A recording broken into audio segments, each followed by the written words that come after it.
بسم الله الرحمن الرحيم. السلام عليكم ورحمة الله وبركاته. إن الحمد لله نحمده ونستعينه ونستغفره ونعوذ بالله من شرور أنفسنا ومن سيئات أعمالنا. من يهده الله فلا مضل له ومن يضلل فلا هادي له. وأشهد أن لا إله إلا الله وحده لا شريك له وأشهد أن محمدا عبده ورسوله صلى الله عليه وعلى آله وصحبه أجمعين ومن سار على نهجه واستنى بسنته إلى يوم الدين سلم تسليما كثيرا. أما بعد. Jemaah sekalian, a'azzani Allah wa iyyakum. Alhamdulillah, kita bersyukur kepada Allah Subhanahu wa taala atas limpah nikmat yang Allah anugerahkan kepada kita semuanya. Dan alhamdulillah di pagi hari menjelang siang ini kita kembali mengkaji Kitab Tauhid yang disyarah oleh Al-Ustaz Al-Fadil Ustaz Yazid rahimahullahu ta'ala. Kita masuk pada bab ke-41, yaitu bab ingkar terhadap nikmat Allah Subhanahu wa ta'ala. Coba antum lihat di halaman 403.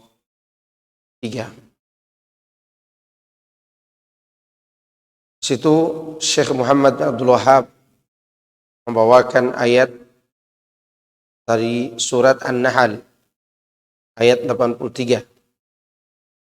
Allah berfirman, "Ya'rifuna ni'matallahi thumma yunkirunaha."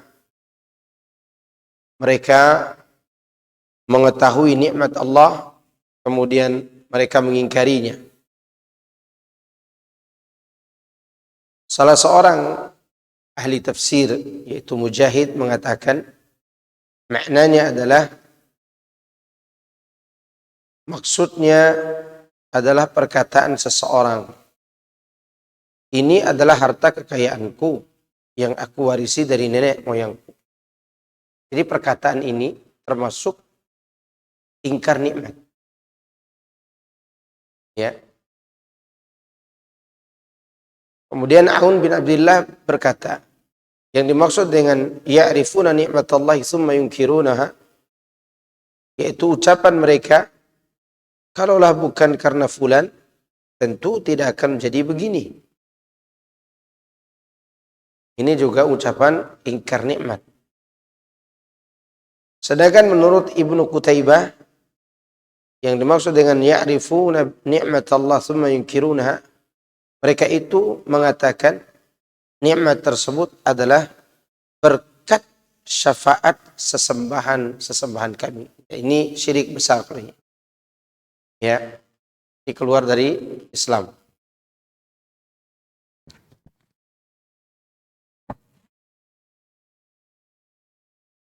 Syarah.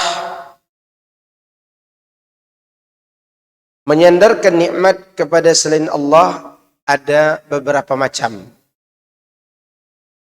Menyandarkan nikmat kepada selain Allah ada beberapa macam. Yang pertama, menyandarkan nikmat kepada sebab yang samar. Sebabnya itu tidak jelas. Ya. Yang sebenarnya tidak mempunyai pengaruh sama sekali. Seperti orang-orang musyrik yang beribadah kepada berhala-berhala selain Allah. Kemudian mereka menyandarkan nikmat kepada Tuhan-Tuhan tersebut dengan mengatakan bahwa nikmat-nikmat ini ataupun tertolaknya mara bahaya dan musibah ini adalah berkat dari Tuhan-Tuhan kami. Maka ini jelas syirik besar. Oke. Macam yang kedua, menyandarkan nikmat kepada sebab yang benar, tetapi melupakan bahwa Allah yang mentakdirkan sebab tersebut. Seperti perkataan seorang, aku mendapatkan harta ini dari warisan. Atau perkataan orang lain, kalau bukan karena fulan, tidak akan menjadi begini dan begitu. Dengan melupakan bahwa Allah lah yang telah mentakdirkan semua sebab-sebab tersebut. Baik takdirnya itu secara syar'i maupun secara kauni. Kauni itu takdir. Ya. Maka itu perkataan seperti ini merupakan suatu jenis kufur nikmat. Meskipun pelakunya tidak keluar dari Islam. Ya. Sebab yang dia sandarkan nikmat tersebut kepadanya benar. Kerja, ya enggak? Jadi operator, mau menjadi seorang pembisnis, pedagang. Tapi jika kita mengatakan, kalau bukan karena saya buka toko di depan situ, saya tidak akan seperti ini. Nah, ini salah. Di mana sisi salahnya? Sisi salahnya dia melupakan bahwa apa yang dia dapatkan itu sudah ditentukan oleh Allah. Sisi salahnya lagi dia bersombong-sombong dengan ilmu yang dimilikinya. Padahal di luar sana banyak juga orang yang dagang di pinggir sungai juga lebih kaya daripada dia. Makanya kan antum kadang heran. Kita yang merantau udah lama daerah ibu kota ini segini-gini aja hartanya. Tapi ada di sudut daerah sana saudara kita, dia udah punya truk, udah punya mobil, udah punya ini dan itu. Itu menunjukkan bahwa apa yang kita dapatkan hari ini bukan karena merantau. Merantau itu hanya sebab. Semua sudah ditakdirkan oleh siapa? Oleh Allah. Mau antum merantau atau tidak merantau pun, ya, maka apa yang Allah tentukan itu tidak akan meleset. Hanya saja antum keluar kota, berada di daerah dengan cara yang dihalalkan Allah lalu mendapat rezeki, berarti antum telah menempuh sebab yang syar'i. Ya, sebab yang syar'i. Iya. Kemudian ketika antum mendapatkan apa yang antum inginkan, maka segera sandarkan nikmat itu kepada Allah meskipun kita telah menjalankan sebabnya dengan rapi dan tepat. Jelas sampai sini? Ya. Jangan pernah bersandar kepada kemampuan diri sendiri atau kepada pekerjaan kita. Yang ketiga, adapun semata-mata pengkhabaran tentang sebab tersebut, maka hal ini tidak apa-apa. Seperti seorang ditanya, dari mana kau mendapatkan rumah ini? Dia mengatakan, ini warisan dari ayahku. Hanya mengabarkan. Ini warisan dari ayahku. Tujuan dia ini bukan untuk mengingkari nikmat, bukan untuk melupakan apa yang Allah tentukan.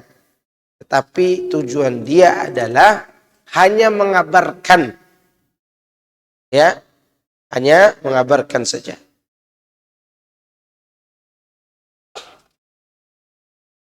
Lihat. Contoh Rasulullah SAW berkata, seperti pengabaran Nabi, bahwasanya Abu Talib berada di neraka yang dangkal. Beliau pun mengatakan, laula ana lakana fi darkil asfali minan nar. Kalau bukan karena aku, tentulah Abu Talib itu berada di tingkatan yang paling bawah dari neraka itu. Lihat kalimatnya, kalaulah bukan karena aku. Ini menunjukkan bahwa boleh mengatakan hal itu hanya sekedar mengkabarkan. Tapi tidak boleh dibarengi dengan ujub, sombong, seakan-akan dia hebat. Ya. Biasanya ini terjadi pada para perantau. Ya kan? Pulang kampung supaya terlihat sukses gitu kan. Bawa mobil bagus. Ya. Balik lagi ke Jakarta, mobilnya ditarik oleh debt collector. Ternyata masih kredit. Ya, lihat saya nih, petantang-petenteng. Nggak boleh. Ini ingkar nikmat. Nggak boleh. Karena dia merasa dirinya lah yang telah mendatangkan nikmat tersebut. Dan itu awal kekufuran Qarun. Ya lihat Allah menyebutkan tentang Qarun di surat Al-Qasas. Ketika orang-orang menasehati Qarun itu agar dia mau mengeluarkan infak di jalan Allah, dia mengatakan, innama utituhu ala ilmin indi. Kata Qarun, qala innama utituhu ala ilmin indi. Sesungguhnya aku diberi harta ini semata-mata karena ilmu yang ada pada diriku. Lihat surat Al-Qasas ayat 78. Perkataannya sederhana kalau dilihat-lihat. Aku pintar cari uang. Aku pandai cari harta. Nih kata Qarun, aku diberikan semua ini karena kecerdasanku. Maka itulah asal muasal dicabutnya nikmat tauhid yang ada pada diri Qarun. Kan Qarun itu keluarga siapa? Keluarga Nabi Musa. Bani Israel. Ya. Qarun itu Bani Israel.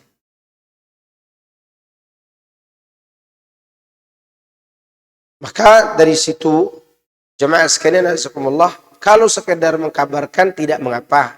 Tapi kalau sampai membuat kita ujub dengan kemampuan kita dan pekerjaan kita atau profesi kita, itu yang menjadi masalah yang dibahas di dalam bab ini. Ya, yang dibahas dalam bab ke-41 dari Kitab Tauhid. Masih ada satu lagi saya tambahkan, termasuk ingkar nikmat itu seseorang yang lebih banyak mengingat musibah daripada nikmat. Seseorang lebih banyak mengingat musibah daripada apa? Nikmat. Dan itu Allah katakan dalam surah Al-Adiyat. Dan alhamdulillah kita sudah membahas juz ammah. Dan sudah tamat sejak beberapa tahun yang lalu. Untuk mengingatkan, saya ulangi lagi ayatnya tentang orang yang ingkar nikmat. Innal insana li rabbihi lakanud. Sesungguhnya manusia itu benar-benar mengingkari nikmat Rabbnya. Yang dimaksud di sini di antara tafsir para ulama, yaitu dia lebih banyak mengingat musibah yang mengenai dirinya daripada mengingat nikmat yang Allah anugerahkan kepadanya. Ya, daripada nikmat yang Allah anugerahkan kepadanya. Baik, ini contoh juga tentang ingkar nikmat. Faedah. Yang pertama, wajibnya menyandarkan nikmat kepada Allah. Yang kedua, peringatan keras dari menyandarkan nikmat kepada selain Allah. Karena ini termasuk syirik dalam rububiyah. Ini syirik dalam rububiyah. Karena yang mampu memberi nikmat itu hanya Allah Azza wa Jalla. Yang keempat, yang ketiga, wajib beradab kepada Allah. Apa yang keempat? Yang ketiga, wajib beradab kepada Allah dalam lafaz perkataan.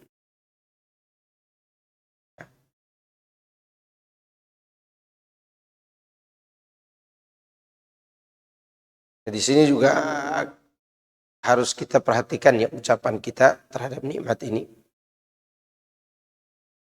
Bahwa kalau kita mau selamat, kita katakan tidak ada yang bisa menolong kita kecuali Allah. Kemudian itu harus ada. Itu adab. Usahakan hindari kata dan. Hilangkan kata apa? Dan itu khawatirnya menyamakan. Kalau kemudian berarti menjatuhkan derajat kita di bawah kemampuan Allah Subhanahu wa taala. Jelas? Ya. Yang keempat, haramnya bersandar kepada sebab. Apalagi sebabnya sebab yang samar, yang syirik. Contoh sebab yang syirik. Kemarin bapak-bapak itu berobat ke rumahnya Pak Kiai menggunakan menyembelih ayam putih. Kalau bukan karena ayam putih itu, ya mungkin tidak dapat kesembuhan dari Allah. Dia tetap sebut Allah. Tetapi cara dan sebab yang dilakukannya bukan cara yang syar'i. Mistiknya tidak ada dalil. Paham? Beda kalau ada dalilnya. Seperti ruqyah. Ya. Karena itu ada dalilnya.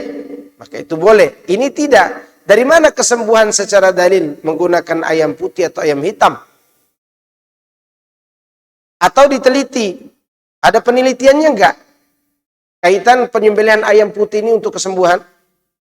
Ini sebab, dari sebabnya saja sudah syirik. Walaupun dia katakan Allah yang menyembuhkan. Tapi dia jatuh kepada kesyirikan. Karena sebab ini tidak dibuat oleh Allah. Atau tidak dapat diteliti oleh manusia bagaimana proses kesembuhannya. Dan kedua, ada sebab yang diproses masuk akal juga sebab itu. Atau tidak masuk akal, tapi ada dalilnya. Tetap tidak boleh kita bersandar kepada sebab. Contoh misalnya seorang diruqyah. Ya, selesai diruqyah dia katakan, Ustadz itu yang menyembuhkan. Ini nggak boleh. Nggak boleh. Walaupun ruqyah itu ada dalilnya, berarti dia masih bersandar kemana? Kepada sebab. Ini yang menjadi poin penting dalam pembahasan ini. Kenapa dia termasuk perbuatan syirik? Hal ini banyak terdapat dalam Al-Quran dan Sunnah. Allah Azza wa Jalla mencela orang yang berbuat syirik kepadanya karena menisbatkan nikmatnya kepada selain Allah. Di antara kaum salaf ada yang mengatakan, yaitu seperti perkataan anginnya bagus, nakodanya tangkas, dan sebagainya yang sering keluar dari ucapan orang-orang banyak. Seperti orang yang berada di atas perahu. Ya kan? Saya antum naik kapal laut. Lihat, oh kaptennya bagus nih. Oh kapalnya bagus. Antum udah lihat kemarin kapal yang ke Sulawesi terbakar? Ya, antum udah lihat jarak antara Bali dan apa namanya itu? Gilimanuk. Tapang ya, itu kan cuma setengah jam. Oh kita katakan cuma setengah jam. Ingat Allah Subhanahu wa taala tidak suka dengan orang yang menisbatkan keselamatan itu kepada selainnya. Makanya ombak itu mengamuk. Hati-hati itu. Bukan nahkoda, bukan kapten, bukan pula seorang pilot yang menyelamatkan kita. Tetapi Allah Azza wa Jalla. Makanya kalau naik pesawat, tiba-tiba maskapainya kru pesawat mengatakan kita akan sampai jam sekian. Itu menggetarkan jiwa. Kenapa? Karena dia tidak mengucapkan insya Allah. Lihat orang-orang yang kita bahas dalam surat Al-Qalam. Ya, mereka pergi ke kebun dengan mengatakan hari ini, besok kita akan panen. Tapi mereka tidak mengatakan wala yastasnun. Mereka tidak mengucapkan insya Allah. Makanya Google Map itu antum tambahin. Google Map itu antum tambahin. Ya. Pas antum ketik, ya Anda melewati jalur yang lebih cepat walaupun kendaraan lebih padat daripada biasanya. Itu kan dia ngomong. Dan Anda akan sampai ke tujuan jam 10.30. Antum nambahin insya Allah. Karena kalau kita ajarin Google Map nggak paham-paham dia. Ya. Karena tidak bisa dipastikan keselamatan itu tanpa diizinkan oleh Allah. Karena itu di sini dicontohkan anginnya bagus, nakodanya tangkas. Ini termasuk menyandarkan nikmat keselamatan kepada angin dan nahkodanya. Demikian juga contoh-contoh ucapan yang lainnya. Syarah perkataan ini menyandarkan nikmat kepada sebab bukan kepada Al-Khaliq. Itu sangat buruk sekali. Buruknya karena 3 alasan. Alasan yang pertama, yang menciptakan sebab-sebab ini kan adalah Allah. Maka kewajiban kita bersyukur kepada Allah Azza wa Jalla dan menyandarkan nikmat keselamatan itu kepadanya. Yang kedua, sebab terkadang tidak memberikan pengaruh. Seperti disebut dalam Sahih Muslim. Kadang ya, sebab yang, walaupun itu sebab yang syar'i, sebab yang masuk akal, kadang tidak memberi pengaruh. Terkadang, ya. Sebagaimana disebutkan dalam Sahih Muslim. Laisatis sanatu bi'an la tumtarun. Walakinas sanata an tumtaru wa tumtaru walam tumbitul ardu syai'an. Paceklik atau kemarau lah bahasanya. Paceklik lah. Paceklik kan tidak tumbuh. Paceklik itu bukan hanya karena tidak diberi hujan. Akan tetapi paceklik juga bisa terjadi karena kalian terus diguyur hujan dan diberi hujan. Tetapi tanah tidak menumbuhkan suatu apapun. Benar gak ini? Terjadi nggak di hadapan kita? Iya. Lihat aja. Setiap hari turun hujan misalnya. Kebun kena banjir. Sawah penuh air. Belum lagi kota Jakarta, aduhai. Ya. Jangankan yang tumbuh itu tanaman. Tumbuh kedamaian dan ketentraman aja tidak ada. Karena sebab yang syar'i ini pun terkadang tidak terjadi sesuatu sesuai dengan yang diinginkan. Ya. Kemudian yang ketiga, terkadang sebab tersebut terhalang sesuatu yang menghalanginya sehingga tidak memberikan pengaruh. Ada yang menghalangi. Ya. Misalnya seseorang berobat apalah. Obat. Misal dia minum obat asam urat. Atau dia butuh energi, tenaga. Kan ada obat penghilang sakit itu. Orang kalau sakit pinggang, sakit apa, peredam rasa sakit. Tapi ternyata tidak berpengaruh karena masalah dengan ginjalnya. Ginjal tidak terima obat itu misalnya. Hal sebab ini biasa dilakukan oleh orang. Atau minum obat sakit kepala. Dia minum obat sakit kepala, tapi belum makan. Bukan sembuh yang ada. Justru yang terjadi rusaknya lambung. Itu menunjukkan sebab ini juga tidak berpengaruh karena ada penghalang.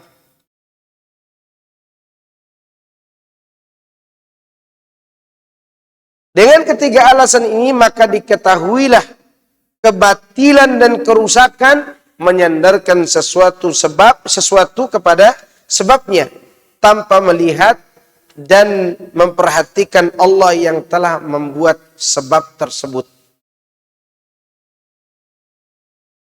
Kesimpulan. Ini kesimpulan. Yang wajib atas seorang hamba yaitu menyandarkan nikmat kepada Allah melalui ucapan maupun pengakuan yang dengan itu tauhidnya menjadi sempurna. Barang siapa yang mengingkari nikmat-nikmat Allah dengan hati dan lisannya, maka dia bisa kafir. Tidak tersisa agama sedikit pun pada dirinya. Ini dengan lisan dan hati. Ya. Barang siapa yang menetapkan di dalam hatinya bahwa nikmat seluruhnya dari Allah, Tetapi terkadang lisannya menyandarkan nikmat tersebut kepada selain Allah. Dan terkadang menyandarkannya kepada dirinya sendiri bahkan. Atau perbuatannya, atau usaha orang lain. Sebagaimana yang terjadi pada ucapan banyak orang. Maka wajib baginya untuk bertaubat. Serta tidak menyandarkan nikmat itu kecuali kepada pemiliknya, yaitu Allah Azza wa Jalla. Serta seharusnya bersungguh-sungguh dalam hal tersebut. Ya.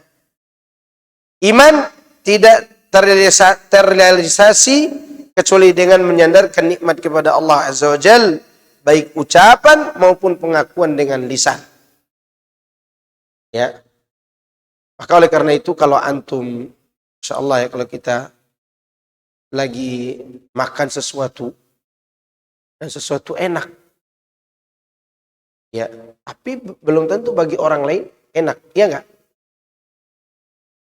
Kita makan di warteg misalnya gitu. Duduk makan. Makan tahu, makan tempe biasa. Ya. Dan itu enak rasanya bagi kita. Dari mana datang rasa enak itu? Dari lidah yang Allah ciptakan ini. Ya. Allah ciptakan lidah ini untuk merasakan apa yang akan kita makan dan kita minum. Oke?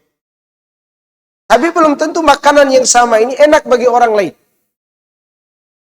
Ya enggak? Oleh karena itu, ketika kita makan, ketika kita minum, dan itu terasa enak dan nikmat, maka bersyukurlah kepada Allah yang bukan hanya menciptakan makanan itu, tapi dia juga menciptakan apa? Apa yang diciptakannya? Lidah. Ya. Kalau antum lagi enak-enak, lagi sehat-sehat, makan mie goreng mie duo dengan telur bebek 2, itu enak insya Allah. Ya kan? Mie duo, telur bebeknya 2.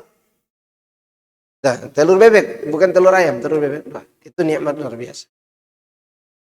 Tapi coba kita kata dokter, Pak, Anda ini asam lambungnya tinggi. Jangan makan mie goreng. Keinginan ada, tapi tidak bisa makan. Sakit hati. Ya kan? Ada juga orang, dia tidak ingin, tapi dia butuh makan. Dikasih makanan yang sama, dia katakan ini pahit. Kenapa? Karena lidah yang Allah ciptakan inilah, yang Allah berikan rasa inilah, membuat makan itu enak. Maka kita bersyukur kepada Allah yang telah menciptakannya. Pernah seorang bapak-bapak makan jagung. Enak jagung. Tapi di sampingnya ada bapak-bapak juga, tapi tidak punya gigi. Gak bisa dia kunyah tuh jagung. Ya harus ditumbuk-tumbuk. Maka nikmat datang dari mana? Dari jagung saja? Tidak. Nikmat ini Allah ciptakan pada jagung itu, dan Allah ciptakan juga pada gigi. Bersyukurlah kepada Allah yang telah memberikannya. Baik. Syukur kepada Allah, syukur yang merupakan pokok iman dibangun di atas 3 rukun. Dan ini sering kita sampaikan. Ya. Yang pertama, pengakuan hati terhadap nikmat-nikmat Allah atasnya dan atas orang lain. Jadi kita harus mengaku apa yang antum dapatkan, apa yang saya dapatkan, baik ilmu maupun dunia, maupun harta, atau kita bisa duduk, bisa berdiri, berjalan, berikan kekuatan, nikmat dalam mencium sesuatu aroma. Semua itu adalah pemberian siapa? Allah. Itu nikmat harus diakui secara keyakinan. Yang kedua, membicarakannya dan memuji Allah atas nikmat tersebut. Wa amma bi ni'mati rabbika fahaddits. Terutama nikmat ilmu, disampaikan ke orang. Sampaikan kepada orang yang membutuhkan ilmu itu. Karena ini nikmat yang harus dibicarakan. Atau kita memiliki nikmat dunia yang perlu kita sampaikan kepada orang agar tidak terjadi kecurigaan. Misalnya, harus dicerita. Kadang nikmat dunia tidak semuanya harus diceritakan. Tapi ada yang harus diceritakan supaya tidak timbul kecurigaan. Contoh, Antum tiba-tiba kaya tapi tidak pernah pergi ke kantor. Nggak ke kantor, nggak ada toko juga, motornya nggak pernah dipakai touring, tiba-tiba banyak uang. Beli rumah tetangga, tanah-tanah kosong dibeli oleh antum. Tetangga tentunya akan curiga. Ini jangan-jangan babi ngepet nih orang. Ternyata dia jualan online di rumahnya. Nah, kalau terjadi kecurigaan seperti itu, antum cerita ke Pak RT, ke Pak RW, atau kepada orang-orang tertentu yang akan bertanggung jawab terhadap warganya. Ya, kalau timbul pertanyaan, antum pekerjaannya apa, akhi? Oh iya Pak, saya jualan online. Jualan apa? Jualan apa saja? Ya, jualan yang bermanfaat buat manusia, bermanfaat buat lingkungan sekitar. Baru dijelaskan oleh kita, ini nikmat usaha saya. Allah berikan lewat sini. Boleh diceritakan. Dan kemudian kita katakan, alhamdulillah Allah memberikan nikmat ini kepada saya. Gitu. Jadi semua itu harus disampaikan kalau menimbulkan kecurigaan. Ya. Karena yang menimbulkan kecurigaan itu berbahaya juga. Maka diceritakan. Maka kata Allah, wa amma bi ni'mati rabbika fahaddits. Kalau menceritakan nikmat dunia itu menimbulkan hasad, maka ini ditahan, direm. Ya. Misalnya ada di antara antum baru saja mendapatkan rezeki yang luar biasa. Dapat emas setengah meja ini. Setengah bagian atas. Atau dapat sebesar gelas ini. Lalu antum cerita di depan. Tadi situ ada perampok. Ini berbahaya tidak? Ya, ini tidak perlu diceritakan. Tidak perlu diceritakan. Yang diceritakan itu yang membuat diri kita nyaman, orang lain tidak hasad, atau tidak mencurigakan. Ini poin yang kedua. Yang ketiga, menggunakan nikmat tersebut dalam ketaatan kepada Allah. Ibadah kepadanya, yaitu kepada pemberi nikmat tersebut. Sebagaimana Allah katakan kepada keluarga Nabi Daud, "Ani'malu ala Dawud syukra." Wahai keluarganya Daud, amalkan kesyukuran. Artinya gunakan nikmat itu untuk mentaati siapa? Mentaati Allah. Allah juga berfirman kepada kaum Quraisy yang diberikan dua nikmat, nikmat usaha dan nikmat hasil. Nikmat usahanya mana? Li'ila fi Quraisy ila fihim rihlatash syita'i was-shaif. Ini nikmat apa namanya? Nikmat usaha. Hasilnya alladzi at'amahum min ju' wa amanahum min khauf. Itu hasilnya. Bagaimana cara bersyukurnya? Falyabudu rabb hadzal bait. Maka diletakkan di tengah. Li'ila fi Quraisy ila fihim rihlatash syita'i was-shaif. Falyabudu rabb hadzal bait alladzi at'amahum min ju' wa amanahum min khauf. Ini mempraktekkan atau menggunakan nikmat untuk mentaati siapa? Allah Azza wa Jalla. Ya. Nah, dengan tiga rukun inilah seseorang dianggap bersyukur kepada Allah. Kalau ada orang, dia sudah memuji Allah, dia sandarkan nikmat itu kepada Allah, tapi nikmat itu dia gunakan untuk berbuat maksiat. Bersyukur nggak dia? Tidak bersyukur. Tidak bersyukur. Seperti bapak-bapak yang lagi main judi online. Judi online. Ditanya sama istrinya, Beb, ini Beb lagi panggilannya. Atau istri manggil, AA gitu. AA, gimana hasil judi online? Alhamdulillah yang saya menang. Dia muji Allah nggak itu? Muji. Tapi bersyukur nggak dia? Enggak, karena dia sedang menggunakan nikmat Allah dalam perbuatan apa? Maksiat kepada Allah Subhanahu wa ta'ala. Kandungan bab ini, tafsiran, mengetahui nikmat Allah, tapi kemudian mengingkarinya. Tadi sudah kita sebutkan tafsirnya. Seseorang mengatakan, kalau bukan karena pekerjaan begini dan begitu, atau harta saya dapatkan dari warisan orang tua saya murni ini, kata dia begitu. Ini tak boleh. Ya.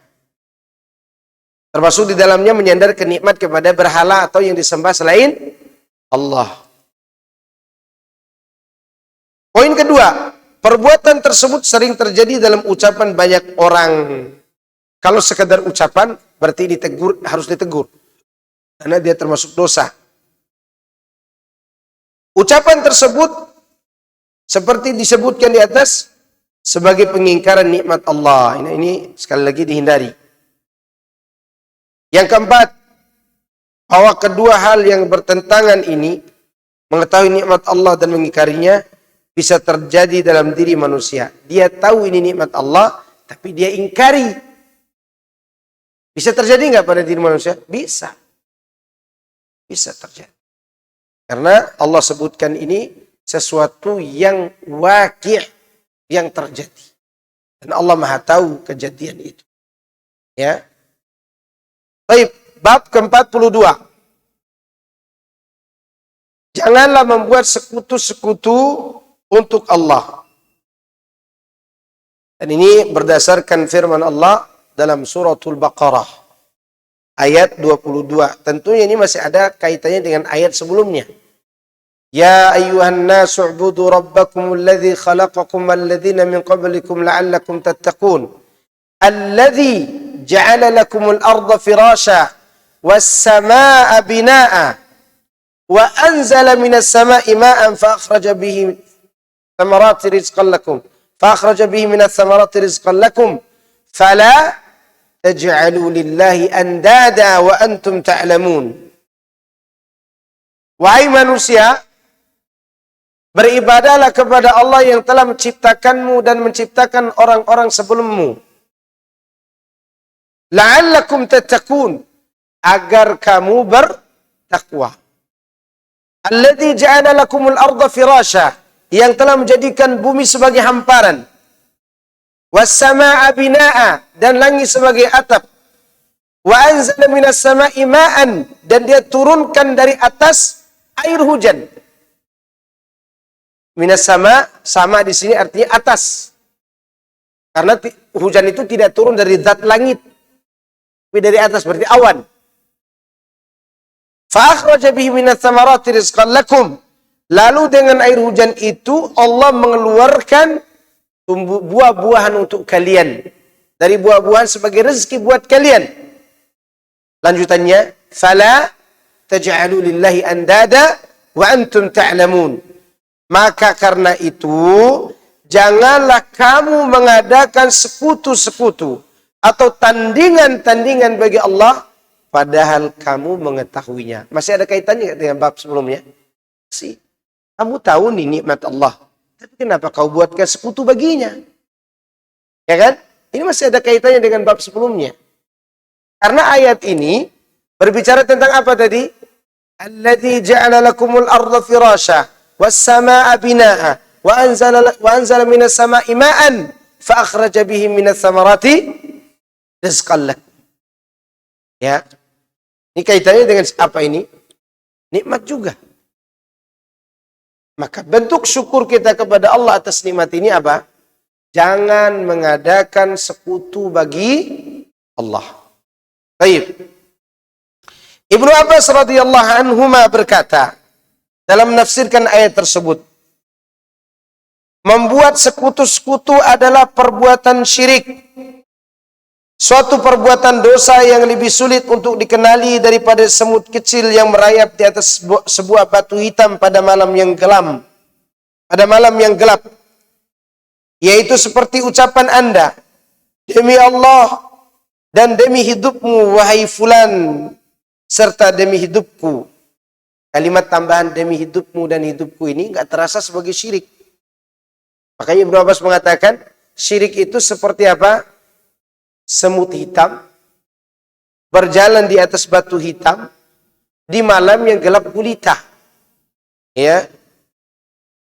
Atau engkau mengatakan, kalau bukan karena anjing ini, tentu kita didatangi pencuri-pencuri itu. Artinya, dia menyandarkan keamanan kemana? Kepada anjing. Kalau kita menyandarkan keamanan kepada security.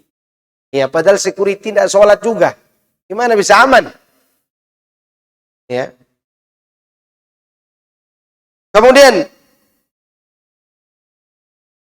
dan ucapan seorang pada kawannya Ini terjadi karena kehendak Allah dan kehendak dirimu. Gak boleh. Dan itu hati-hati. Kalimat dan. Itulah syirik tadi. Syirik yang seperti semut hitam di malam gelap gulita merayap di atas batu hitam. Mana syiriknya? Dan. Apa tadi? Dan. Sederhana gak ucapan itu? Sederhana. Ya. Tapi dia adalah perbuatan syirik.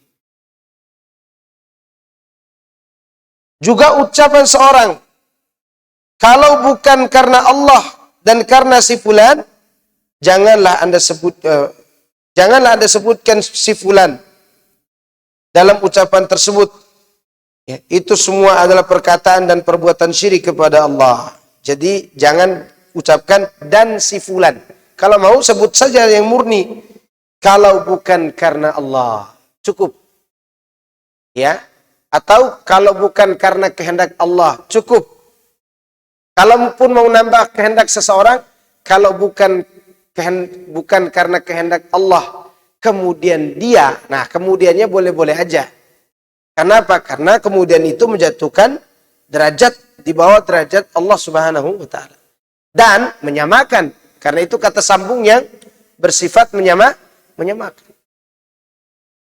Syarah dari perkataan ini. Dari bab ini. Allah Tabaraka wa Ta'ala telah melarang manusia dari mengadakan tandingan maupun sekutu-sekutu baginya. Yang mereka mempersembahkan sesuatu ibadah kepada sekutu-sekutu tersebut. Padahal mereka mengetahui bahwa hanya Allah yang Maha Pencipta dan pemberi rezeki.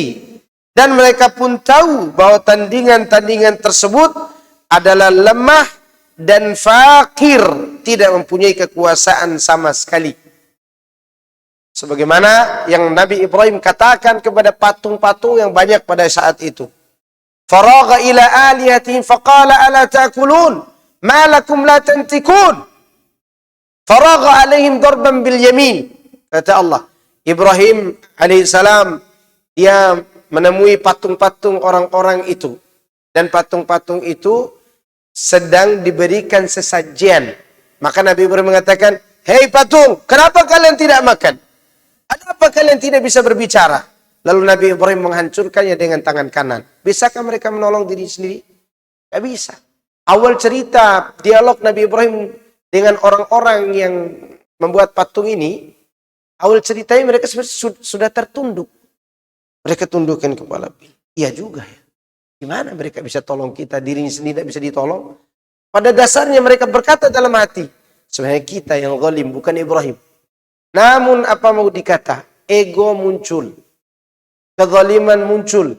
Hilanglah keinginan untuk kembali kepada setitik cahaya kebenaran tadi. Maka mereka pun kembali memprovokasi massa untuk membakar siapa? Nabi Ibrahim. Padahal mereka sudah tahu ini. Yang beri rezeki Allah, yang menciptakan Allah, yang mengatur alam semesta Allah. Tapi mereka menyandarkan ibadah kepada selain Allah. Hal-hal yang disebutkan Ibnu Abbas itu merupakan contoh-contoh dari bentuk mengadakan tandingan bagi Allah. Ayat tersebut berkaitan dengan syirik besar. Sedangkan hal-hal yang disebutkan Ibnu Abbas berkaitan dengan syirik kecil. Ya. Tetapi termasuk dalam kandungan lafaz ayat. Karena salaf biasa berdalil dengan ayat yang turun berkenaan dengan syirik besar untuk mencela hal-hal yang termasuk dalam syirik kecil. Ayat itu berkaitan dengan syirik besar. Tapi juga dipakai untuk menegur perbuatan syirik kecil. Dan itu yang dilakukan Ibnu Abbas.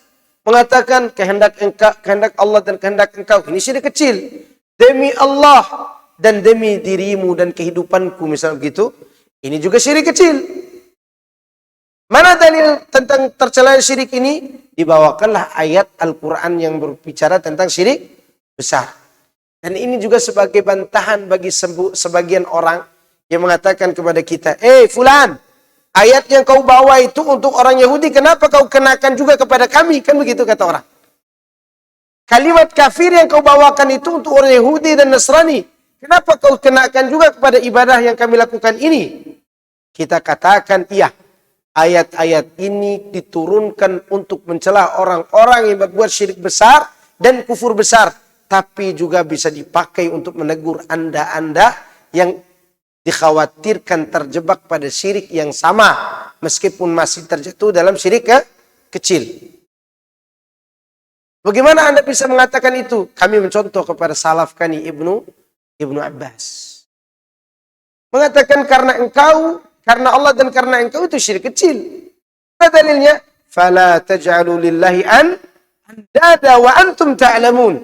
Adalah ayat ini berkaitan dengan perbuatan orang-orang musyrik yang mengadakan sesembahan selain Allah Azza wa Jalla. Jadi Ibnu Abbas radhiyallahu anhuma menyebutkan syirik rendah atau syirik kecil untuk memperingatkan dari syirik besar. Pernah kita definisikan dulu syirik kecil itu apa? Syirik kecil itu apa? Kullu ma yatawassalu bihil 'abdu ila syirikil akbar. Semua wasilah yang mengantarkan pada syirik besar itulah syirik kecil. Lagi ya, syirik kecil itu semua wasilah, semua jalan yang mengantarkan seorang kepada syirik besar, itulah syirik kecil. Ini disebutkan oleh Syekh Abdurrahman bin Nasir As-Sa'di dalam kitabnya Al-Qawlu Sadid, Ta'liq ala Kitab Tauhid. Baik. Awal bab ini terdapat faedah. Peringatan dari syirik dalam ibadah. Ya, ini tentunya syirik besar ya. Karena Allah katakan fala taj'alu lillahi andada wa antum ta'lamun. Itu berkaitan dengan ayat sebelumnya di surat yang sama, surat Al-Baqarah ayat 21. Atau berkaitan dengan awal ayat 22 itu. Yang kedua, orang-orang musyrik mereka mengakui tauhidur rububiyah. Mereka mengakui Allah pencipta, pengatur alam semesta, Allah yang menghidupkan, Allah yang mematikan. Kesyirikan mereka terjadi di mana, ikhwan? Terjadi dalam persekutuan yang mereka lakukan, kesyirikan yang mereka lakukan terhadap Allah di dalam bab berdoa dan beribadah.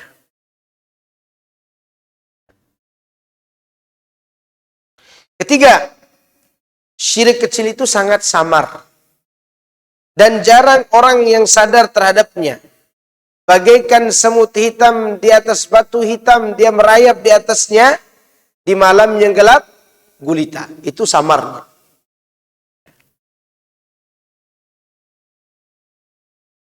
Yang keempat, wajib menjauhi lafaz-lafaz yang mengandung syirik, walaupun seorang tidak memaksudkan dengan hatinya. Jadi menjauhi lafaznya, dijauhi. Karena boleh bersumpah demi Allah, demi Rasulullah, nggak boleh. Haram hukumnya. Kenapa? Karena bersumpah itu ibadah. Kalau dia ibadah, nggak boleh menyebut selain nama Allah, termasuk menyebut Rasulullah Sallallahu Alaihi Wasallam, nggak boleh. Ini kita sering dengar orang bersumpah begitu. Ada orang, ente ya mengambil uang saya kemarin. Demi Allah, demi Rasulullah. Kan biasa orang ngomong gitu. Ya. Ada juga yang kalau dituduh, ente mencuri uang. Ini matahari. Apa ditunjuk matahari? Maksudnya demi matahari. Dia tidak sebutkan, saya tidak bersalah. Demi Allah. Pertama, dia bersumpah dengan nama Allah itu adalah ibadah. Kedua, dia memberikan penekanan kepada orang bahwa dirinya memang betul-betul jujur. Ini mengenai faedah yang diambil dari perkataan Ibnu Abbas dan juga potongan ayat dalam surat Al-Baqarah tadi. Dalil kedua, Umar radhiyallahu anhu menuturkan bahwa Rasulullah SAW bersabda, "Man halafa bighairillahi faqad kafara aw asyraka." Barang siapa bersumpah dengan menyebut selain nama Allah, maka dia telah berbuat kekufuran atau kesyirikan. Saya mau bertanya kepada antum. Ini syirik besar apa syirik kecil? Hmm? Besar apa kecil? Jawab, akhi. Besar apa kecil?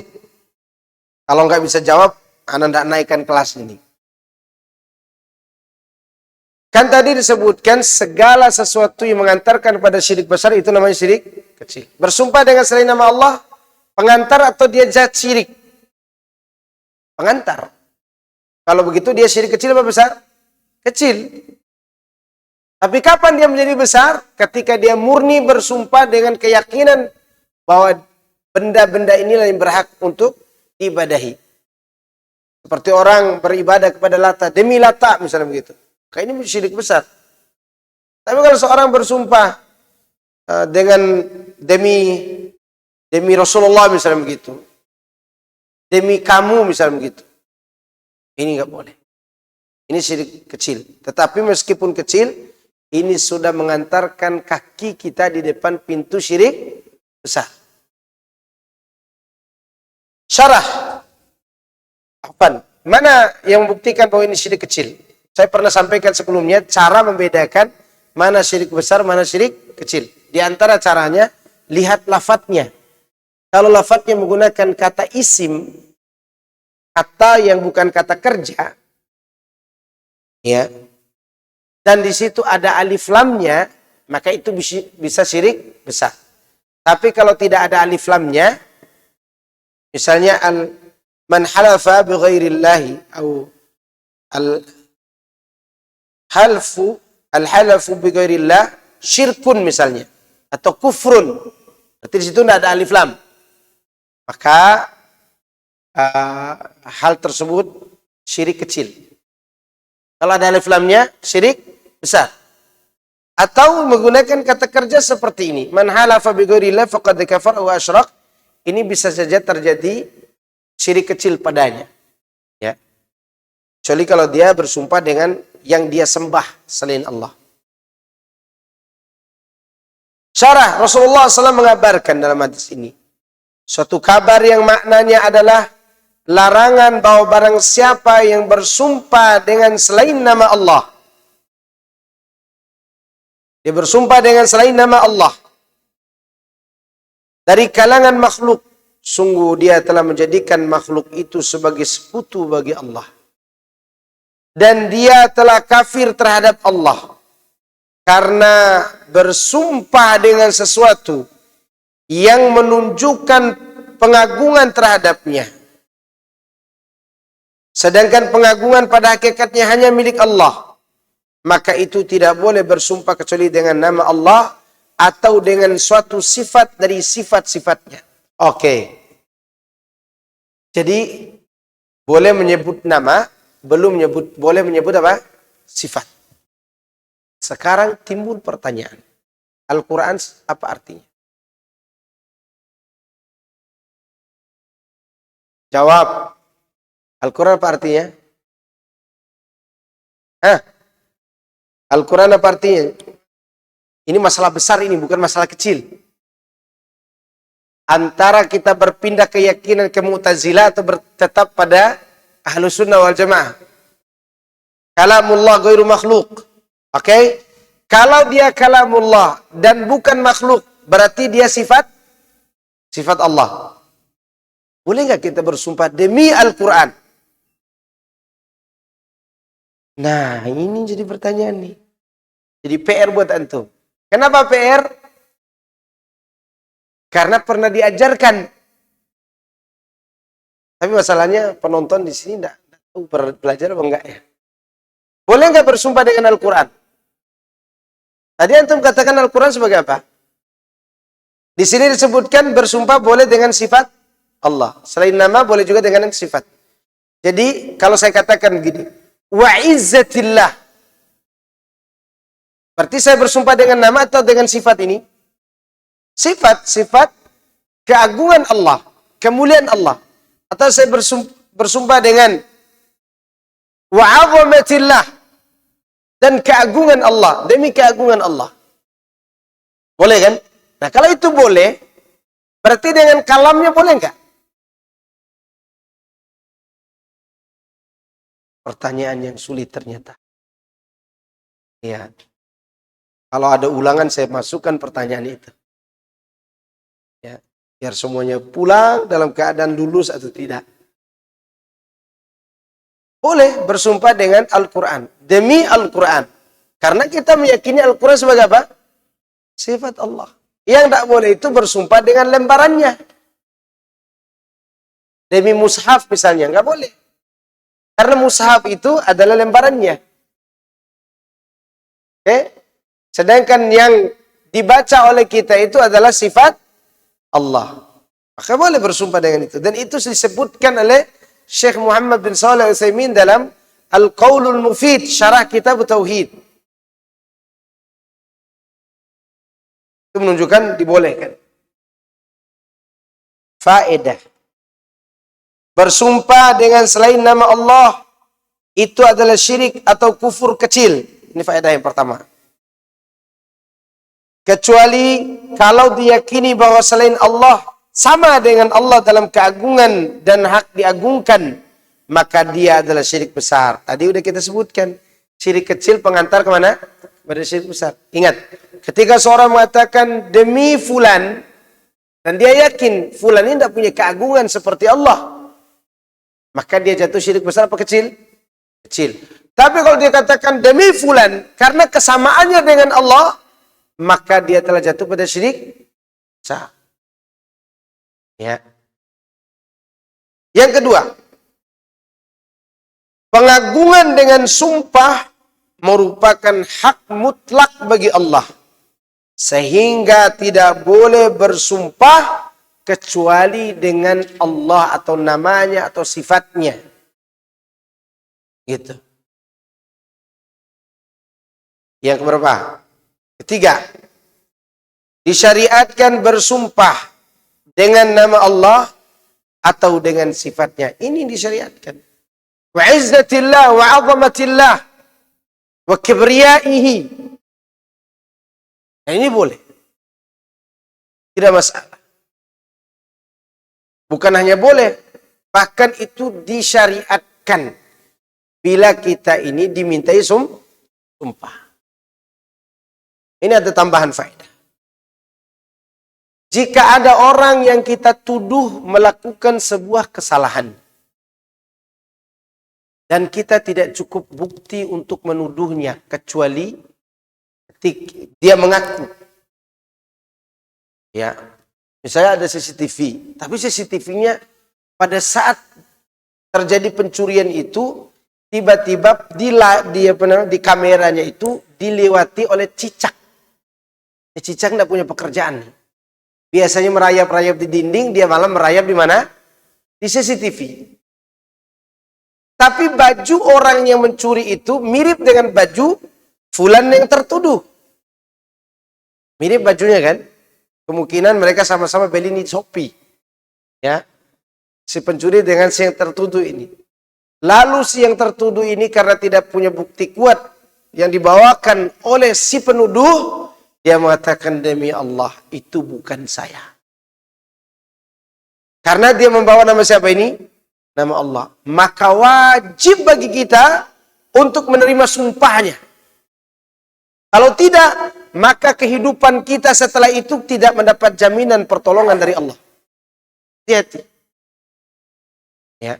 Orang kita tuduh dan kita tidak tahu persis buktinya apa, tidak punya saksi juga, CCTV lagi malas kayaknya. Ya. Atau sinyalnya hilang, maka orang yang tertuduh bila dia bersumpah, wajib kita menerima sumpahnya. Kalau enggak, Allah akan cabut pertolongan Allah dari kehidupan kita setelah itu. Kita akan payah dalam menjalankan kehidupan. Ya. Sebagaimana Nabi Isa alaihissalam pernah menuduh seorang mencuri dan Nabi Isa melihat. Tidak ada wahyu yang beritahukan tentang si pencuri ini. Kata si pencuri, demi Allah ma saraktu. Demi Allah aku tidak mencuri, kata si pencuri. Apa kata Nabi Isa? Setelah mendengar kalimat demi Allah, untuk mengagungkan Allah yang dipakai sumpah oleh si tertuduh ini, apa kata Nabi Isa? Amantu billahi wa kadzdzabtu basari. Kalau begitu aku beriman kepada Allah dan aku dustakan kedua mataku yang telah melihat kau mencuri itu. Siapa yang berkata ini? Nabi Isa. Kita ini siapa?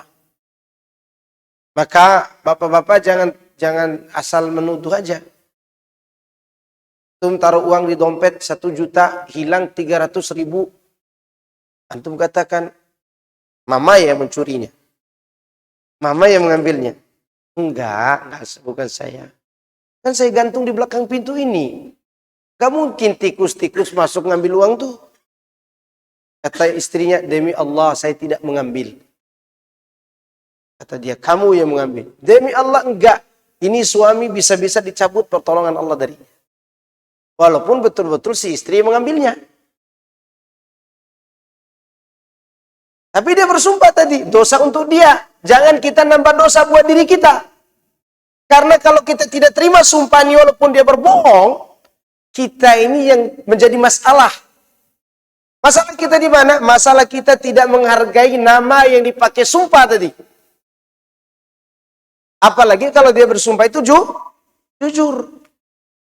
Maka kalau antum kehilangan uang, tidak usah minta sumpah istri juga. Ngapain? Ya enggak? Kasihan juga. Ya. Dia aja dosa, hidupnya tegang. Antum pun tidak terima, curiga terus. Demikian juga ibu-ibu kalau curiga kepada suaminya. Kemarin di mall saya lihat pakaian seperti ayah yang duduk sama aww cantik itu.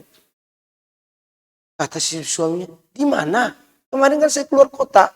Keluar kota Depok kan? Enggak. Keluar kota ke Bandung misalnya begitu.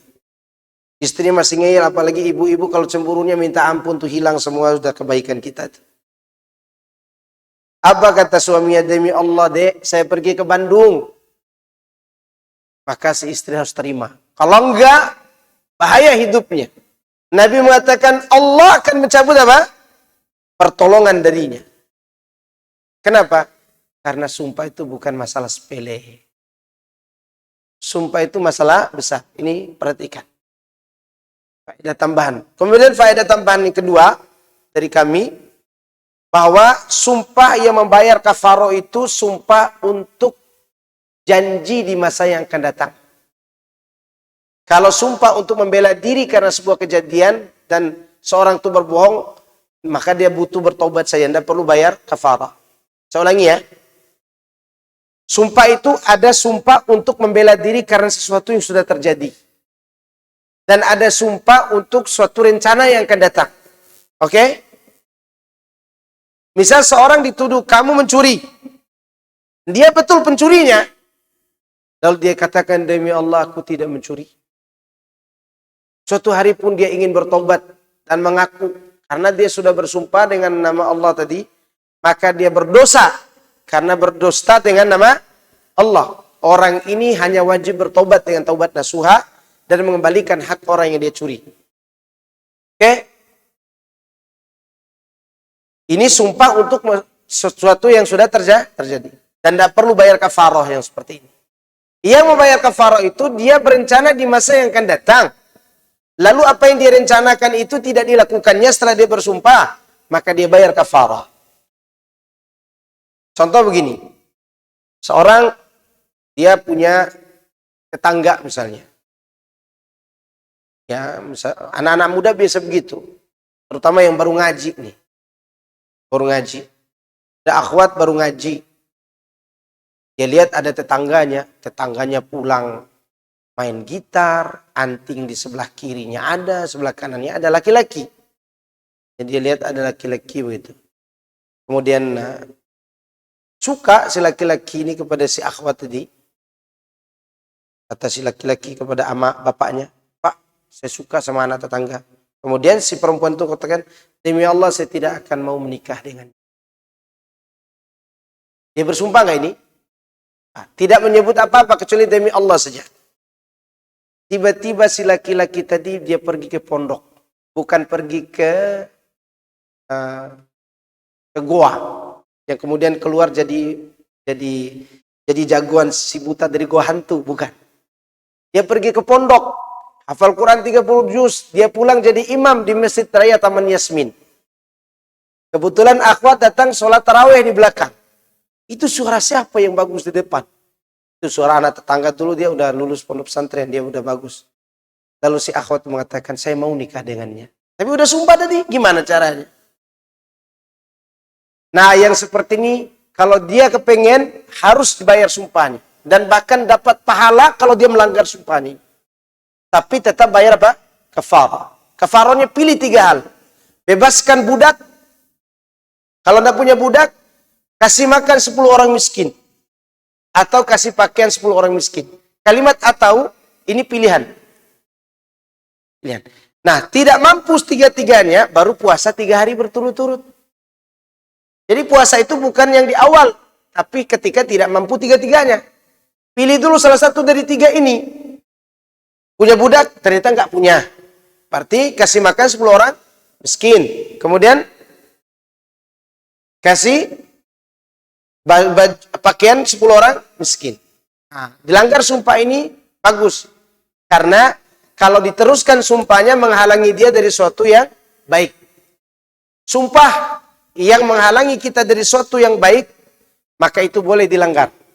Atau bahkan dianjurkan melanggarnya, tapi dengan tetap bayar kafarah. Seperti yang dilakukan oleh Abu Bakar As-Siddiq yang bersumpah ya kepada keponakannya yang menyebarkan berita tentang apa? Aisyah berzina. Abu Bakar bersumpah tidak akan berikan nafkah lagi kepadanya. Maka turunlah ayat yang menegurnya. Akhirnya dia pun melanggar sumpahnya, lalu membayar kafarah dan memberikan lagi infak kepada keponakannya. Ya. Nama keponakannya siapa? Mistah. Ya, yang menuduh Aisyah atau menyebarkan tuduhan Aisyah berzina itu. Ketika sumpah menghalangi kita dari berbuat baik, maka melanggarnya lebih utama. Tapi kalau sumpah itu ya tidak harus dilanggar, tidak ada kebaikan melanggarnya, maka teruskan yang kita sumpah itu dan tunaikan. Ketika kita tidak menunaikan, bayar kafarah juga. Ya, seperti sumpah-sumpah para politikus. Ya, mereka seharusnya bayar kafarah banyak sekali yang dijanjikan dan disumpahkannya itu. Wallahu ta'ala a'lam. Ini diantara tambahan faedah. Berkata Ibnu Mas'ud radhiyallahu anhu. Saya ada waktu ya, sedikit saya bacakan. La an ahlifa billahi kadhiban ahabbu ilayya min an ahlifa bi ghairihi sadiqan. Sungguh aku bersumpah bohong dengan menyebut nama Allah lebih kusukai daripada bersumpah dengan selain nama Allah walaupun jujur. Berkata jujur dengan bersumpah dengan selain nama Allah itu lebih besar dosanya daripada berbicara bohong dengan bersumpah dengan nama Allah. Bukan berarti di sini Abdullah bin Mas'ud suka berbohong, bukan. Ini perbandingan. Perbandingan. Bahwa bersumpah bohong tapi masih menyebut nama Allah, dosanya lebih ringan dibandingkan dengan berkata jujur tapi sumpahnya dengan menyebut selain nama Allah. Penjelasan atau syarah. Sudah diketahui bahwa bersumpah dengan nama Allah Azza wa Jal tetapi dusta adalah termasuk dosa besar. Dan bersumpah dengan selain nama Allah merupakan syirik. Walaupun syiriknya adalah syirik kecil, akan tetapi lebih besar daripada dosa besar. Ini menunjukkan syirik itu sekecil apapun dia, maka level dosanya di atas dosa besar. Faedah dari perkataan ini. Berkata Al-Ustadz Yazid rahimahullah ta'ala. Haramnya bersumpah dengan selain nama Allah. Dan hal itu termasuk syirik kecil. Yang kedua, syirik kecil lebih besar dosanya daripada dosa-dosa besar. Dan ini disebutkan kepada perkataan Ibnu Mas'ud.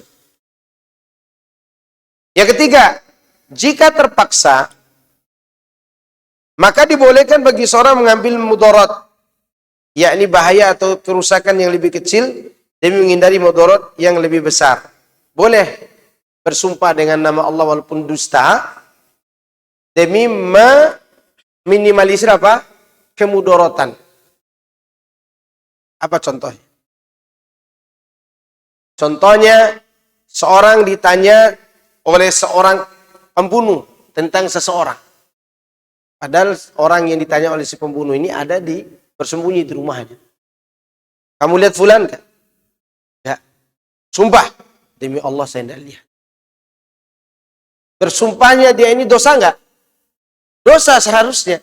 Tapi ada mudarat yang lebih besar kalau dia jujur. Akan ada nyawa yang melayang. Ya, akan ada nyawa yang melayang. Maka di saat itu dia tidak berdosa. Bahkan mungkin dia berpahala karena ada kemudaratan yang lebih besar yang dia selamatkan. Itu boleh. Ya. Dan ini untuk mencegah kemudaratan yang lebih besar lagi. Keempat, kejelian kefakihan Ibnu Mas'ud dalam berbicara. Ya, bahwa dosa besar yang bernama bohong ternyata ada yang lebih besar lagi di atasnya, yaitu bersumpah dengan kata-kata yang jujur tapi menyebut selain nama Allah. Oke. Dari Hudzaifah dia berkata, Rasulullah SAW bersabda, "La taqulu ma syaa Allah wa syaa fulan, walakin qulu ma syaa Allah summa syaa fulan."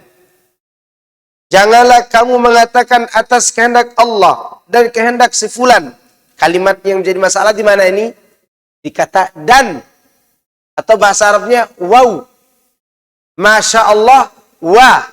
Wa ini yang jadi masalah. Lalu wa ini diterjemahkan dalam bahasa kita dengan apa? Dan. Fulan. Dan kehendak fulan.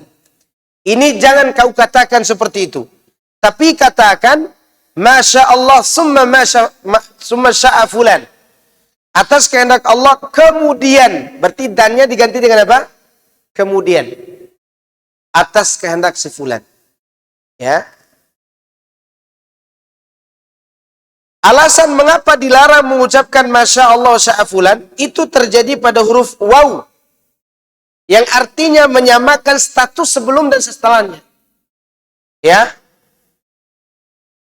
Sehingga orang mengatakan Masya Allah wa sya'a fulan, maka dia telah menyamakan antara kehendak Allah dengan kehendak makhluk. Dan ini syirik dalam lafaz atau syirik kecil. Tetapi kalau orang tersebut mengatakan memang benar-benar meyakini bahwa makhluknya sama dengan Allah, maka ini syirik besar. Lalu Rasulullah SAW mengarahkan kepada yang boleh. Ini metode agak syariat di dalam melarang seseorang, melarang orang lain. Ada larangan, ada solusi. Ada kesempitan dan dibuatlah kelapangan. Di sini seakan-akan kebiasaan orang kafir kan mengatakan begitu. Demi atas kehendak Allah dan kehendakmu. Ini udah jadi kebiasaan lisan. Dulu. Maka Rasulullah mengarahkan supaya tidak terjadi menyekutukan Allah pada ucapan. Yaitu dia mengatakan summa.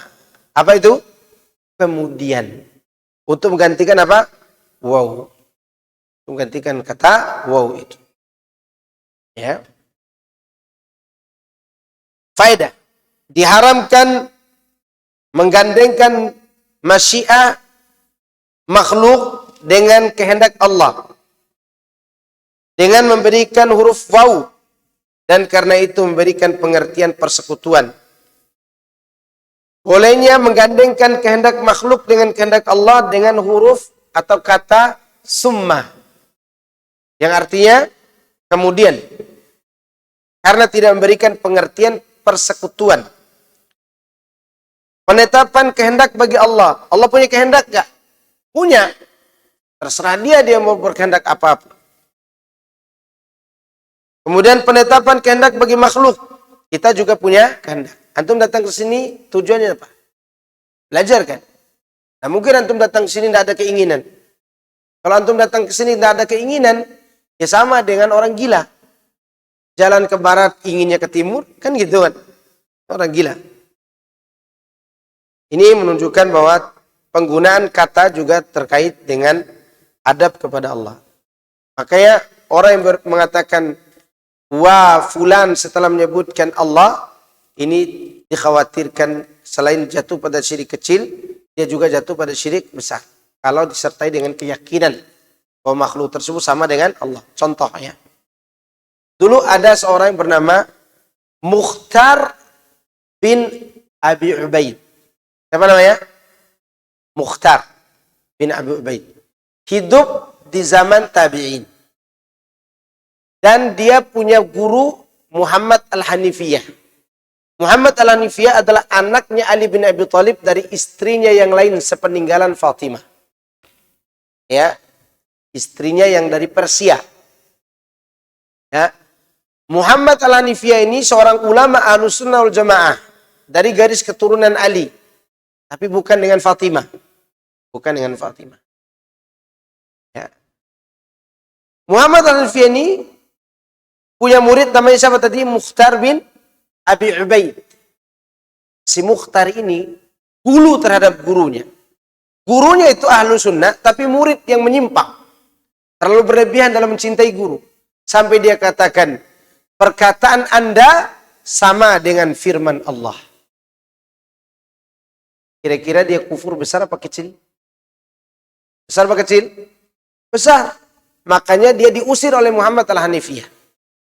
Diusir dari majelisnya, dia pulang kampung, di kampungnya dia dikenal sebagai murid Muhammad Al-Hanifiyah, dia bawa mazhab baru, bukan mazhab gurunya.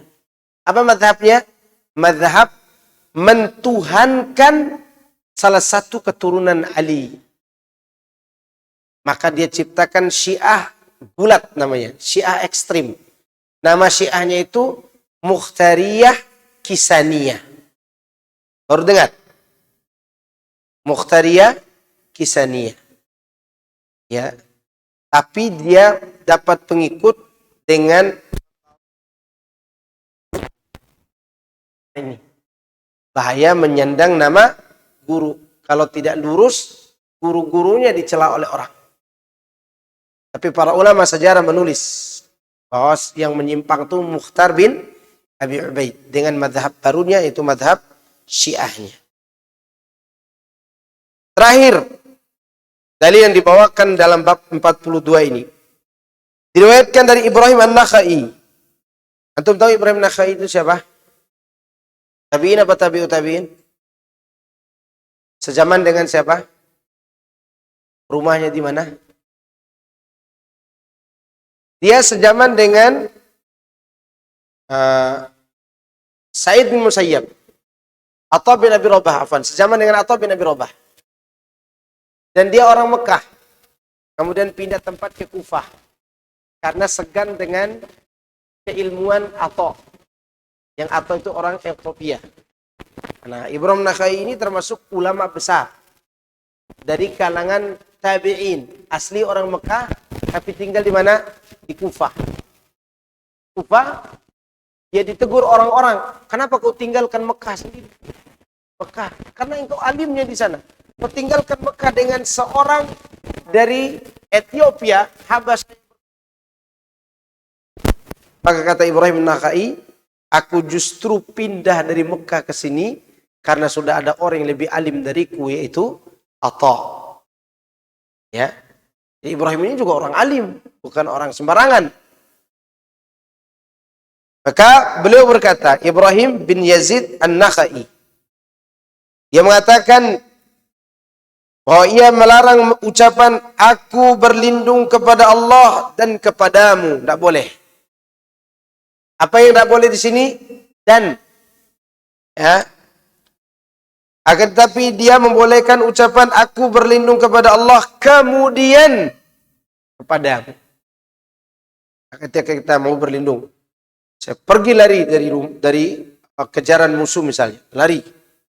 Dan masuki rumah seorang polisi. Aku mau berlindung kepada Allah kemudian kepada Anda. Boleh gak ini? Boleh. Ya. Kalimat kemudian.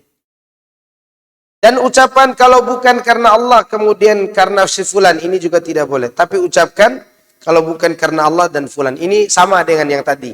Ya. Ini sama dengan yang tadi. Bab ini memiliki beberapa kandungan. Pertama, tafsiran membuat andada, sekutu-sekutu. Ditafsirkan diantaranya dibahas tentang syirik kecil dan bersumpah dengan selain nama Allah. Atau perkataan-perkataan disebutkan tadi. Yang kedua, para sahabat dalam menafsirkan Allah, mereka mengkaitkan pula dengan syirik kecil. Ini sebagai bantahan terhadap perkataan orang yang merasa risih kalau kita bawakan ayat-ayat yang berkaitan dengan Yahudi untuk menyingkap perbuatan dia yang rusak. Ketiga, bersumpah dengan nama selain Allah adalah syirik. Ya, syirik apa ini? Syirik. Yang keempat, bersumpah dengan menyebut nama Allah walaupun sumpahnya itu jujur.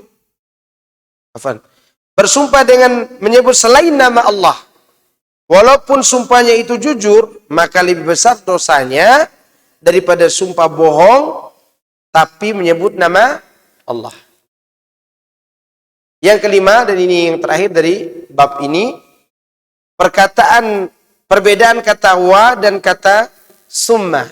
Wa artinya dan, summa artinya kemudian. Wa itu menyamakan, kemudian menjatuhkan di bawah derajat Allah. Ya. Saya kira ini bisa Anda sampaikan dan mudah-mudahan ini bermanfaat bagi saya dan bagi antum semuanya dan bagi keluarga kita dan orang-orang yang kita cintai dan orang-orang yang bersemangat mencari hidayah. Dan semoga Allah menjauhkan kita dari sifat-sifat buruk dan semoga Allah menjauhkan kita dari syirik yang kita ketahui maupun yang kita tidak ketahui. Barakallahu fikum. Assalamualaikum Pak Ustadz. Silakan bertanya. Menarik masalah sumpah nih, Ustadz, karena sumpah ini seperti yang sering kita lihat, sumpah jabatan, sumpah saksi dalam pengadilan. Nah ini di atas kepala Al-Quran diletakkan di atas kepala. Ya. Apakah ini ada contoh zaman Nabi atau hanya merupakan suatu kebiasaan? Terima kasih. Assalamualaikum warahmatullahi wabarakatuh. Waalaikumsalam warahmatullahi wabarakatuh. Mengenai hal itu, ini termasuk perbuatan yang diada-adakan.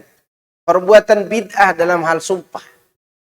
Ya, tapi ucapan mereka sudah bagus. Demi Allah, itu sudah bagus. Tapi menaruh Quran di atas kepala itu yang bermasalah. Ya. Tidak perlu taruh Quran di atas kepala. Sumpah itu sebutkan saja. Karena sumpah itu berkaitan dengan apa? Ucapan. Mungkin untuk mempertegas supaya dia jujur gitu. Takut kualat. Setelah itu juga bohong juga kan. Ya, bohong juga. Makanya hidupnya tidak tenang-tenang. Ya, nggak tenang-tenang hidupnya. Baik, ini pertanyaan dari ibu-ibu nih. Assalamualaikum warahmatullahi wabarakatuh. Barakallahu fikum wa fikum barakallah. Ustaz, saya pernah mendengar kalau kita tidak menjaga hafalan kita, maka hal ini bisa menyebabkan kita berdosa masuk neraka. Sehingga ada perasaan takut mau menambah hafalannya. Benarkah hal itu Ustaz? Ya, ganjaran dosa apabila tidak menjaga hafalan. Barakallahu fikum. Nah, menjaga hafalan itu, jamaah sekalian, adalah sebuah kewajiban. Itu disebut dengan apa? Murajaah. Ya, setelah kita menghafal. Tapi jangan juga karena khawatir berdosa, takut nambah hafalan. Kalau kita lupa dan sudah menjaga semampunya kita baca, kita menjaga, seperti kita ini kan menjaga hafalan juga datang ke pengajian. Kita merojaah, begitu kita nambah, lupa lagi. Nggak apa-apa, nambah aja. Yang penting nambahnya yang wajar. Nambahnya sewajarnya. Ya misalnya antum hafal juz 30 udah selesai. Nanti nambah mau ke juz 29. Ternyata tidak mampu mengingat hafalan sebelumnya kalau kita menambahnya satu surat Al-Mulk misalnya. Antum menambah 2-3 ayat. Ulangi hafal yang sebelumnya, nambah lagi. Ada tips dari salah seorang penghafal Quran dan ini dulunya adik kelas kami, saya pernah bertanya, karena hafalan dia itu mungkin. Ternyata cara dia hafal, satu juz itu, dia ulang-ulangi dulu selama 3 bulan, baru dia nambah hafalan baru. Jadi kalau 3 bulan sudah dia merasa hafalannya sudah mantap, baru dia menghafal yang baru. Ternyata dia ini orangnya lambat menghafal, tapi sulit juga hilang, karena lamanya merojaah.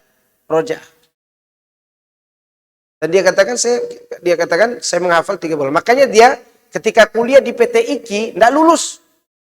Kenapa? Karena target nilai enggak dapat, tapi target hafalan dia dapat 30 juz dengan mutqin. Temannya dapat S1, dia dapat 1 Quran. Dan dia enggak lulus, betul enggak lulus. S1-nya enggak dapat. Karena dia sibuk merojaat 30 hari 3 bulan untuk satu juz. Nah, itu cara yang bagus. Bagaimana kalau kita lupa setelah menambah hafalan? Maka itu sifat manusiawi. Lupa itu nikmat sebenarnya. Kenapa nikmat?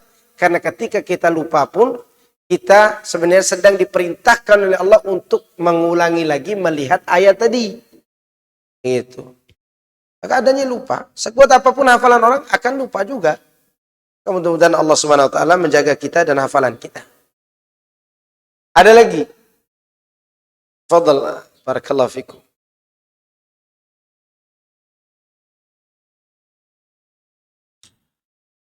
Tadi Ustadz sebutkan bahwa kita boleh bersumpah dengan Al-Quran karena itu adalah kalamullah. Ya. Bukankah kalamullah itu juga, sepengetahuan saya, itu turun juga kepada Nabi Dawud yang berupa Zabur, Taurat kepada Nabi Musa, dan Injil kepada Nabi Isa. Bagaimana kalau bersumpah dengan kitab-kitab ini? Iya, bersumpah dengan itu, dengan meyakini bahwa itu kalamullah tidak masalah. Itu juga bersumpah dengan nama Allah, dengan apa? Sifat Allah. Tapi masalahnya sekarang masih ada nggak? Masih ada nggak yang asli itu yang kita bisa lihat dan real seperti Al-Quran? Itu menjadi masalah. Tapi kalau bersumpah dengannya, tidak masalah. Tapi kalamullah yang murni. Sekarang ini yang ada kitab buatan siapa sekarang? Injil atau Bible? Siapa yang buat sampai ada Trinitas itu? Ya, misal orang mengatakan demi Bible, tidak boleh. Karena itu bukan kalamullah lagi. Tapi kalau mau katakan demi Injil misalnya, masalahnya Injil itu ada nggak sekarang ini? Yang paling real kalamullah itu apa? Al-Quran. Ya. Maka oleh karena itu bersumpah dengannya boleh selama seorang itu faham apa maksud daripada ucapan itu. Oh, dia sedang bersumpah dengan salah satu sifat Allah Subhanahu wa taala. Cukup ya? Subhanakallahumma bihamdika asyhadu an la ilaha illa anta astaghfiruka wa atubu ilaik. Assalamualaikum warahmatullahi wabarakatuh.